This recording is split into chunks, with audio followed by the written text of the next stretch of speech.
নমস্কার। ইতিমধ্যে উড়িষ্যা থেকে একটি অতি দুঃখজনক খবর সামনে এসেছে। উড়িষ্যায় ভয়াবহ ট্রেন দুর্ঘটনার ফলে অনেক মানুষ মারা গেছে এবং প্রচুর সংখ্যক মানুষ আহত হয়েছে। কিভাবে এত বড় ট্রেন দুর্ঘটনাটি হলো এবং প্রধানমন্ত্রী, রাজ্যমন্ত্রী, রেলমন্ত্রী এই বিষয়ে কি বলেছে এবং কি কি পদক্ষেপ নেওয়া হয়েছে বা হবে সেই বিষয়ে বিস্তারিত আলোচনা করব এই ভিডিওতে।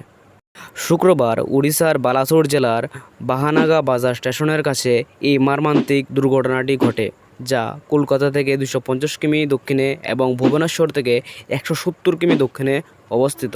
মূলত এই ট্রেন দুর্ঘটনাটি হয় ট্রেনের বগি ট্রেন লাইন থেকে নিচে নামার কারণে।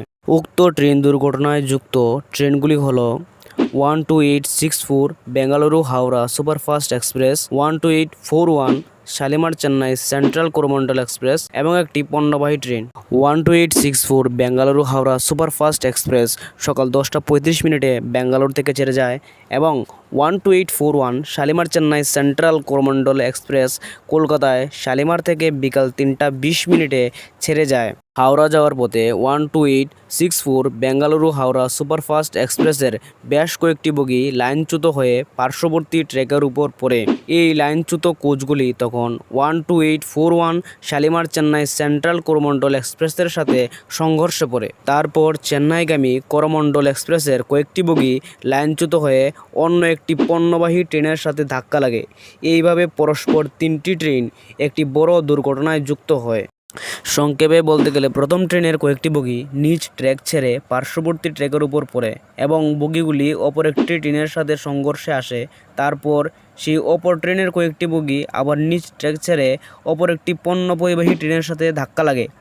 এইভাবে তিনটি ট্রেন পরস্পর সংঘর্ষে যুক্ত হয়ে একটি বড় দুর্ঘটনার শিকার হয়।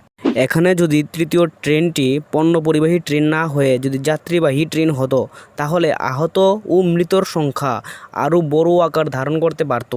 অধিকারীরা জানিয়েছে, ডাউন লাইনে থাকা বেঙ্গালুরু হাওড়া সুপারফাস্ট সন্ধ্যা 6:55 লাইনচ্যুত হয় এবং আপ লাইনে থাকা করমণ্ডল সন্ধ্যা 7টায় লাইনচ্যুত হয়। এই দুর্ঘটনায় প্রধানমন্ত্রী নরেন্দ্র মোদীরও বয়ান এসেছে। তিনি বলেছেন, উড়িষ্যার এই ট্রেন দুর্ঘটনায় তিনি অত্যন্ত দুঃখিত এবং তিনি আহত ব্যক্তিরা যাতে তাড়াতাড়ি সুস্থ হয় সেই বিষয়ে প্রার্থনা করেছেন। চিফ মিনিস্টার অফ উড়িষ্যা নবীন পটনায়ক বলেন যে তিনি সব মনিটর করছেন এবং তিনি বলেছেন ঘটনাটা অনেকটা ট্র্যাজিক এবং তিনি এটাও বলেছেন তিনি ঘটনাস্থানে একেবারে অন স্পট যাবেন।